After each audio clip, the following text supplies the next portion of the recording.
principal, así que es expulsable, es swapeable. O sea, la tiran al disco porque esto es mucha información, ocupa mucho espacio. Así que la tabla de hilos está dividida en la parte que está residente, que le sirve, se queda aquí en memoria la que le hace falta al sistema operativo para tomar decisión, y el resto, que va a ser necesitada cuando el hilo esté en ejecución, bueno, recién traer la parte de la tabla de hilos, esa cuando esté en ejecución hilo, pero antes no. ¿Sí? No sé si te deja conforme la respuesta.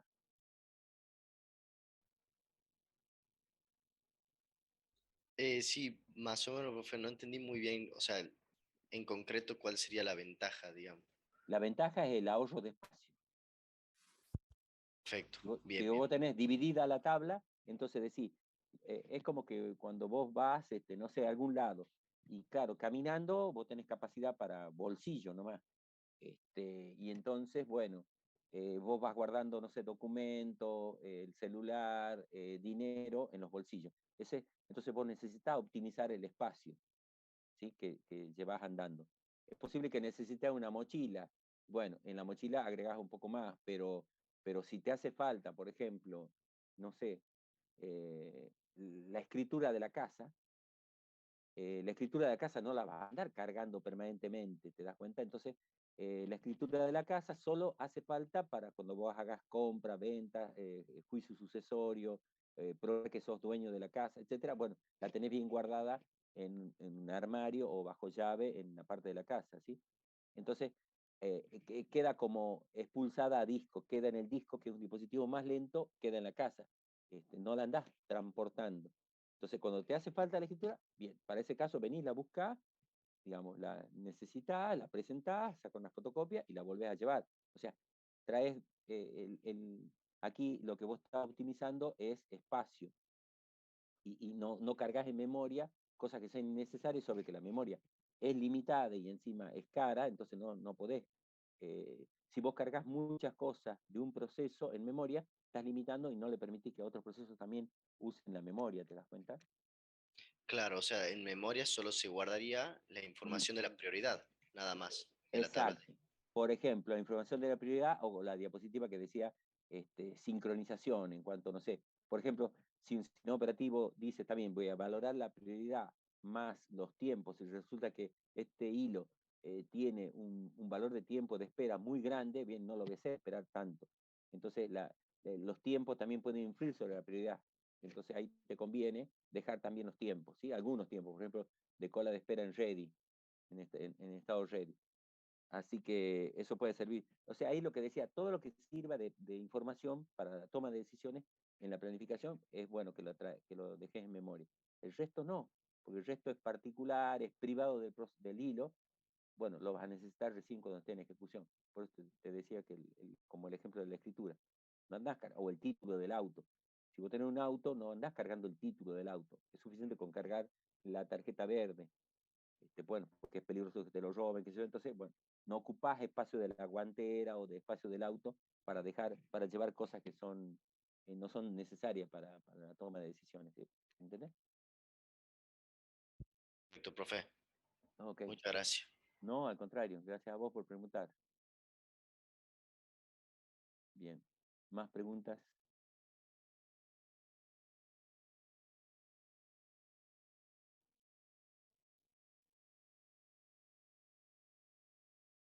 Eh, bien, la pregunta es fácil, Juan Martín. La respuesta es fácil, porque dice, ¿en qué consisten los permisos que maneja un sistema operativo como Unix? Eh, en Unix hay tres tipos de usuario, ¿sí? Respecto a los archivos. Está el dueño el dueño del archivo, owner, el propietario. Ese es un tipo de usuario. El otro es amigos del dueño del archivo, ¿sí? La gente que trabaja con el dueño del archivo en un proyecto, en lo que sea, tienen entonces un permiso determinado. Tienen, digamos, supongamos que el dueño tiene todos los permisos, tiene permiso de lectura, de escritura, de ejecución. Bien, vamos a suponer los amigos del dueño del archivo, este, los amigos del dueño del archivo tienen permiso de lectura, pero no tienen permiso de escritura, por ejemplo, ¿sí? Entonces hay otro tipo de usuarios que son entonces los amigos del dueño del archivo. Y después hay un tercer tipo de usuario que es el resto del mundo. El resto del mundo capaz que tiene solamente, no sé, lo ve al archivo, pero no puede ni leerlo ni modificarlo. Se hace si hace un list o si hace un LN para listar archivos de un directorio, se da cuenta de que ese archivo existe, pero ni siquiera puede abrirlo para leerlo. Entonces tiene menos permiso todavía. Así que en concreto, los permisos que maneja Unix los resuelve con 9 bits. 9 bits. ¿Sí? ¿Cómo? Eh, por ejemplo, para los permisos del dueño tiene 3 bits. Lectura, escritura y ejecución. Así que el bit puede ser 1 o 0 o 1 o 0. ¿Sí? Así que tiene 3 bits para el dueño. Tiene otros 3 bits para los amigos del dueño. Los amigos del dueño, o sea, el que pertenece al grupo del proyecto, tiene otros 3 bits. Lectura, escritura y ejecución. Y luego otros 3 bits para el resto del mundo. Lectura, escritura y ejecución. Así que en concreto hay 3 tipos de usuario para 3 tipos de operaciones. Por eso entonces son 9 bits. ¿Está? Sí, profe, mucho más claro. Muchas gracias. No, al contrario. Ya, espera un cachito.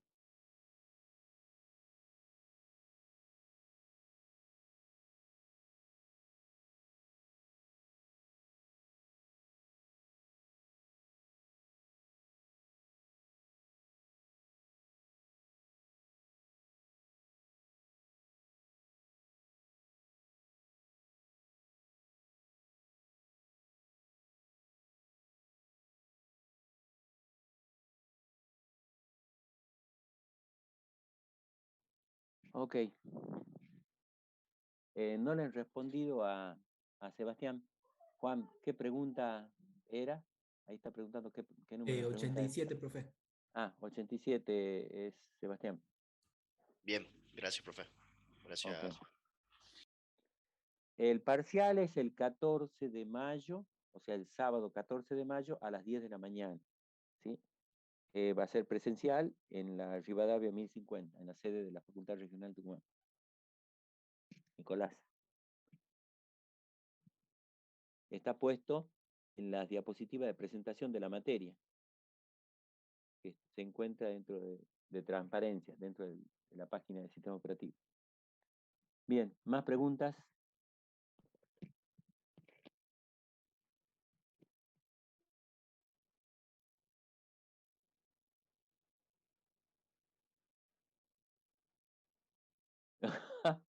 Pablo ya está preguntando cosas de recuperación. Qué bárbaro. No, ¿cómo va a preguntar eso? Eso es ser muy pesimista. También figura ahí en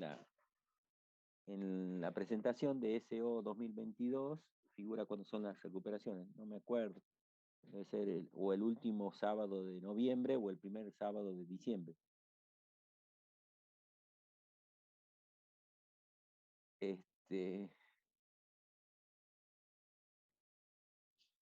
Bien, sí, correcto. Gracias, Nicolás. Profe, en 24 y 25 del capítulo 3, ¿puede ser? Si me decís qué dice, porque no las tengo las preguntas. Sí, bueno, la 24, ¿cuál es el sentido de un planificador a mediano plazo?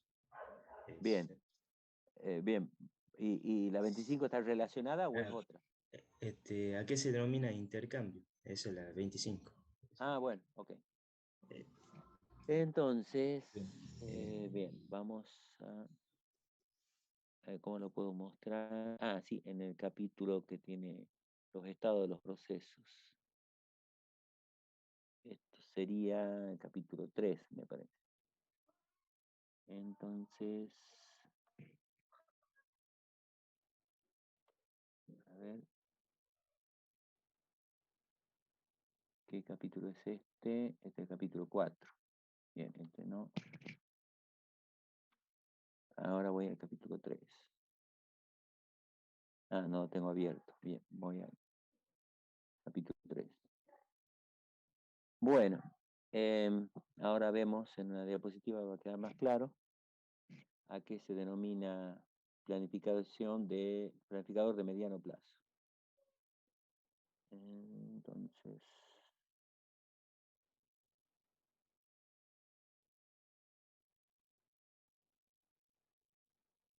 bien, capítulo 3.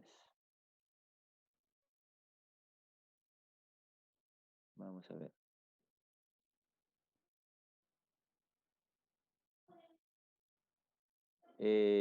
Sí, sí, Florencia. Gracias, Nicolás. Bueno, entonces, acá, en el capítulo de proceso, en el capítulo 3,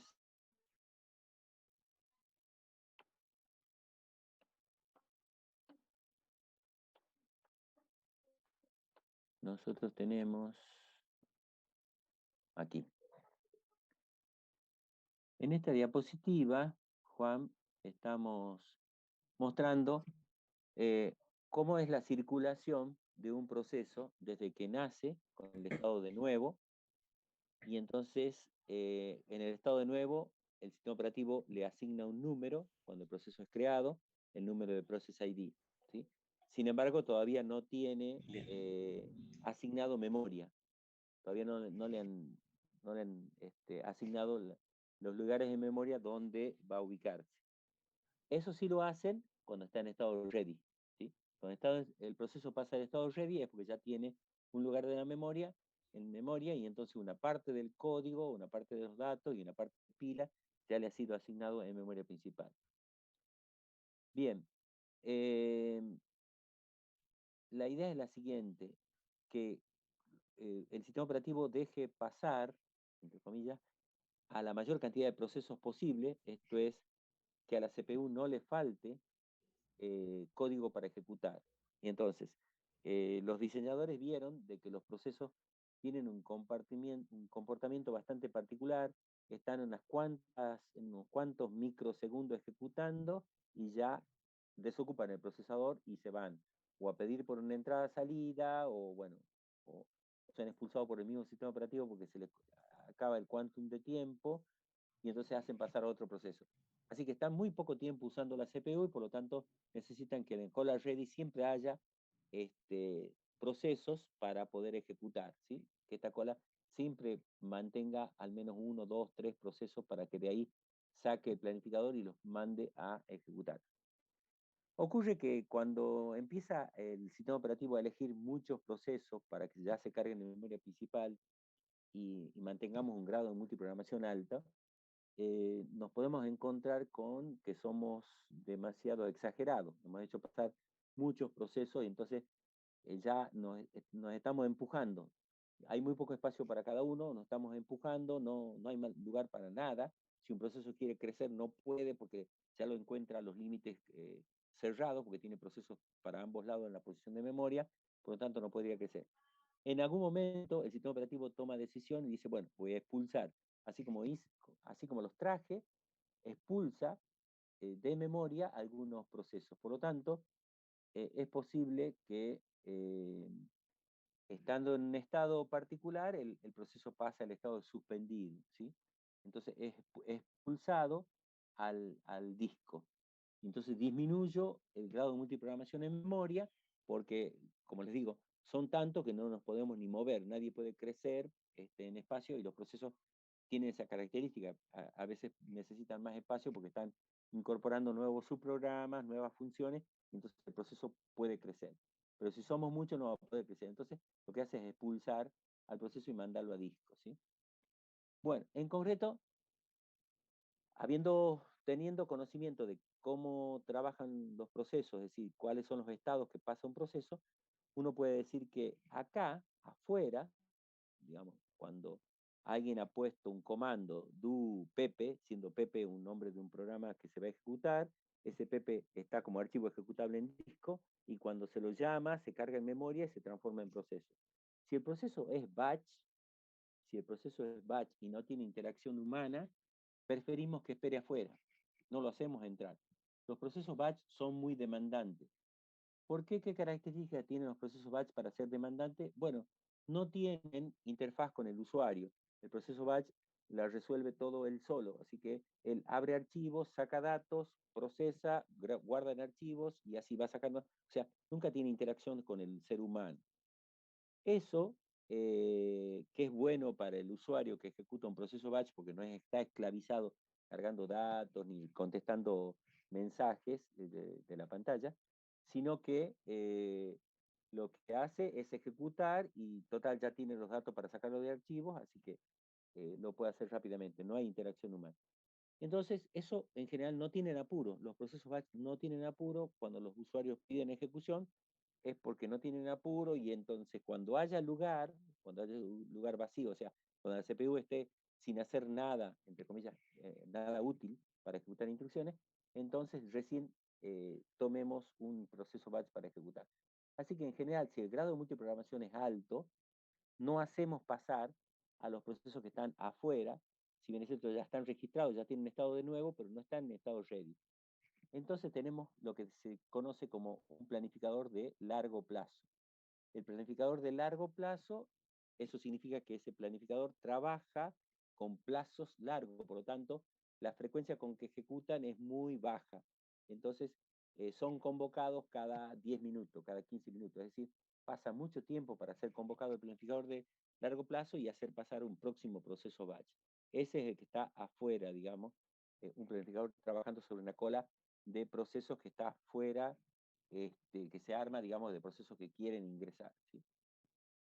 Luego tenemos un planificador de mediano plazo, que es un planificador que revisa el grado de multiprogramación, revisa los tiempos de espera, revisa los fallos de página, porque después cuando veamos administración de memoria vamos a ver que cuando un proceso se ejecuta y tiene ausencia de algunas páginas, el proceso va a intentar buscar esa página, no está cargada en memoria principal, y entonces hay un fallo de página, hay que traerla a la página desde el disco y cargarla. Entonces, si, si los fallos de página comienzan a ser muy frecuentes, entonces empiezo a levantar mucho el grado de fallo de página, me paso la vida paginando, esto es, llevando desde el disco a memoria y expulsando desde memoria a disco, digamos, al mismo momento, ¿sí? Entonces hay un planificador de mediano plazo que observa el grado de multiprogramación del sistema y se da cuenta que hay muchos programas innecesariamente cargados en memoria principal, porque si son muchos yo le asigno muy poca memoria a cada uno y entonces, como les decía hace rato, me estoy estorbando con los otros, no puedo crecer, me demoro mucho, tengo muchos fallos de página, entonces conviene tener menos programas, disminuir el grado de multiprogramación y a su vez darle porciones de memoria más grandes para que no tengan fallos de página.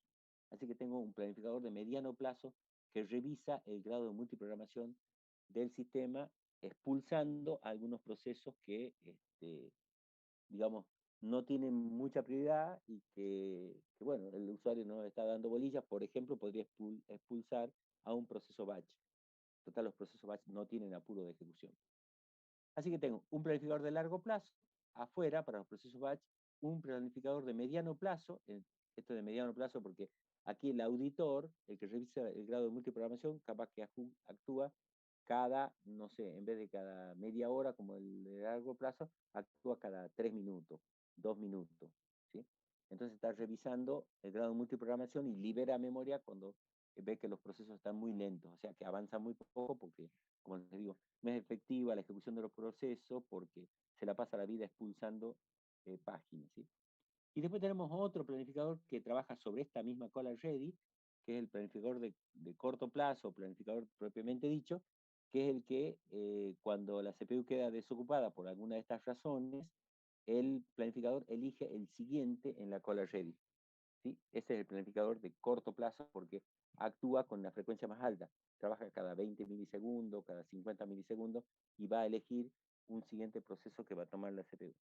Así que, como te decía Juan, hay tres planificadores, ¿sí? De largo plazo para los procesos batch, de mediano plazo que revisa el grado de multiprogramación y de corto plazo que es el que decide quién es el siguiente que pasa a tomar la CPU elegidos dentro de una cola ready. Y entonces la otra pregunta era, ¿qué es lo que decía la otra pregunta? Ah, sí, la 25. Sí, ¿a qué se intercambio? Sí. Intercambio. Bueno, Sí, intercambio no, es swapping. Intercambio es swapping. Es una tecnología que permite expulsar el proceso completo a memoria principal, ¿sí? Eso es lo que se usaba antes. Hoy se usa, digamos, otro método de administración de memoria, que es quitarle marcos de página al proceso, adelgazarlo o engordarlos dependiendo de la prioridad que tenga el proceso y la urgencia que tenga de ejecutar. Así que hoy se expulsan páginas, digamos, nada más. Antes se expulsaba proceso completo, así que decíamos que se produce un swapping. Hago un intercambio, saco un programa, un proceso de memoria y traigo del disco a memoria otro proceso que es más importante, ¿sí? Así que swapping o intercambio es la expulsión de memoria a disco o viceversa. ¿Correcto? Bien, bien, profe. Gracias. Gracias, profe. Por nada, sí, pero Sí, sí, gracias. Gracias, profe. Bien. no, al contrario. ¿Más preguntas, chicos?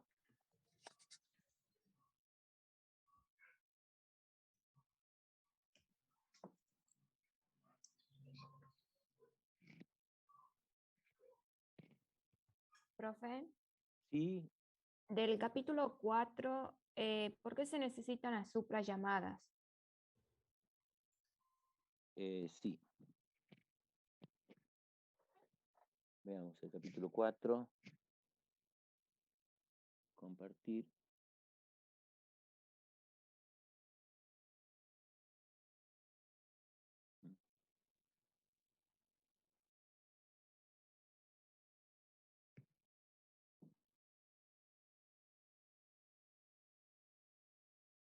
Ah, este era el 3.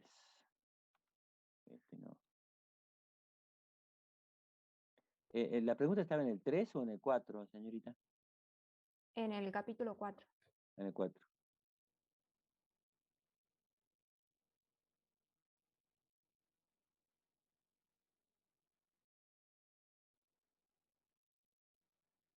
Bien.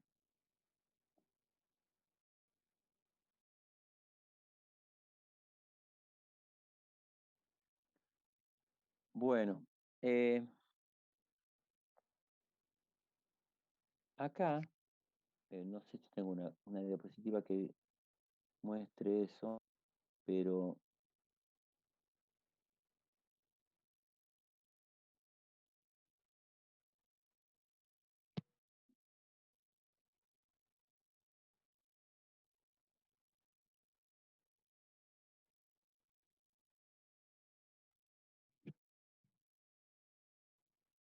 vamos a ver.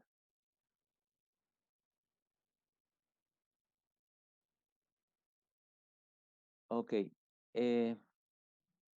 Cuando se inventó el concepto de hilos, el capítulo 4 trata sobre los hilos. ¿Qué son los hilos? Los hilos son eh, una unidad, una figura de administración inventada por los sistemas operativos. Entonces ahora, cuando una parte de un programa, cuando una parte de un proceso que es autónoma, o sea que pertenece a un procedimiento o a una función, se quiere ejecutar, lo envuelvo, lo encapsulo, le doy una figura de hilo a, a esa parte del programa, ¿sí?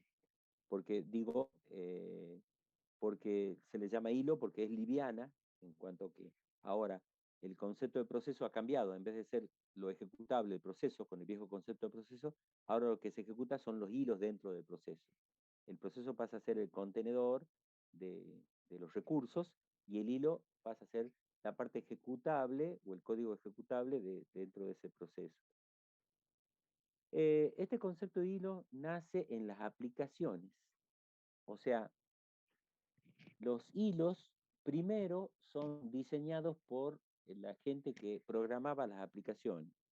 Eh, Había aplicaciones del tipo gráficas que eran muy pesadas y entonces a la gente que programaba esas aplicaciones, no me puedo acordar en este momento, una aplicación que permitía que la gente haga edición de un diario. Por ejemplo, un diario, tal cual como lo conocemos en papel, que tiene columnas, que tiene letras apaisadas, que tiene distintos colores, por ejemplo, en las letras o espacios, qué sé yo. Todo eso que para nosotros es muy fácil verlo, pero hacer un diseño y la implementación de eso que tiene una configuración rara en los diarios o textos o títulos, lleva mucho tiempo la impresión o mostrar o llenar una pantalla, ¿sí? Entonces, quien hacía ese tipo de aplicación tenía que programarlo en hilos. Así que los hilos nacen en las aplicaciones. Ahí es donde se aparece la bifurcación en varios módulos.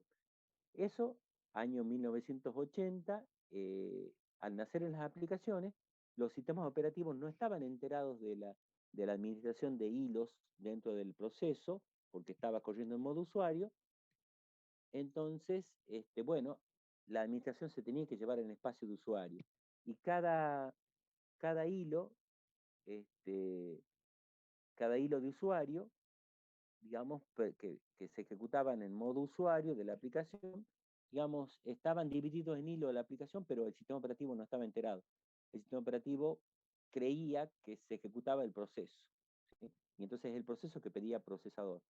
Así que le dábamos procesador a ese proceso y el proceso decía, bueno, ejecuta este hilo. Después alterná y ejecuta este otro hilo. Después alterná y ejecuta este otro hilo. Digamos, en la misma porción de tiempo que le damos al proceso, internamente se hacía una distribución de hilo, pero eso había que hacerlo por software, es decir, a nivel de espacio, a nivel de usuario, el usuario tenía que pedir, el usuario tenía que programar que se pase el procesador un hilo a otro. El sistema operativo allá abajo no se enteraba qué hilo ejecutaba. Para él ejecutaba el proceso y para él era un único hilo. Sin embargo, adentro había varios hilos programados. Ocurre que el principal problema de este modelo, del modelo de separar en hilos y que el kernel no se entere, es la rapidez. O sea, siempre que participe el gobierno, siempre que participe el kernel, las cosas se hacen lentas, ¿sí? Porque, claro, el kernel tiene que llevar su propia administración de la tabla de hilos, como por ejemplo este caso, ¿sí? En el caso de que yo al hilo lo reconozca el kernel, entonces destinarle una pieza de hilos a nivel del kernel para que administre un hilo a nivel de usuario, ¿sí? Hay una relación 1 a 1. Toda esta administración es muy costosa en tiempo, ¿sí? Entonces, esto es buena solución. Fíjense que esto fue lo primero, pero a su vez es buena solución porque era bastante efectiva y no perdía tanto tiempo ejecutando código del kernel. El problema es que uno de estos hilos que haga una solicitud, una llamada al sistema bloqueante, esto es que pida un dato de un registro, de un archivo en un disco particular, como ese dato no está disponible en el momento y tu petición va a entrar dentro de unas 200 peticiones que ya hay, así que hay que ir a hacer cola. Bueno, si hay que ir a hacer cola en un dispositivo para que me den los datos, lo mejor es que te pasen el estado de bloqueo, así que todo el proceso pasa al estado de bloqueo porque uno de estos hilos ha llevado al bloqueo del proceso. Entonces lo que hacen es una forma de esquivar que me bloquea toda la familia. Es como que uno de los integrantes de la familia se mandó una macana, toda la familia queda presa, digamos. ¿Sí? Porque, bueno, el gobierno no sabe cuánta gente vive dentro de la casa, para él la casa, la familia completa se mandó la macana. Mandarse la macana es como hacer una llamada de sistema bloqueante. ¿Cuáles son las llamadas de sistema bloqueante? Esas que demoran mucho y hacen que mi proceso pase el estado de bloqueo. Entonces lo que se hacía es que el hilo haga un chequeo, el hilo ejecutando, le pide al sistema operativo que se fije si la llamada al sistema esta que voy a hacerle es bloqueante. O, dicho de otra manera, si el dispositivo está desocupado. Si me dicen que sí, entonces el sistema operativo informa. Como el sistema operativo informa a la aplicación, eso se le llama suprallamada. O sea, voy a informar al de arriba, al supra, ¿sí? Así que las llamadas al sistema normalmente van desde la aplicación al sistema operativo. Las suprallamadas van desde el sistema operativo hacia la aplicación. O sea, van en sentido contrario. Y entonces aquí le devuelve la información eh, el sistema operativo y le dice, bueno, no, mira, sí, mira, el dispositivo está libre, así que puedes hacerla y no va a ser bloqueante. Entonces, ahí otro hilo hace la llamada al sistema que en teoría le acaban de decir que está desocupado, así que hágala tranquilo, no va a llevarle al estado de bloqueo. Esas son las suprallamadas, cuando van del sistema operativo hacia la aplicación. ¿Está? A eso se refería con suprallamadas. Bien, ahora sí, profe. Bueno, ok.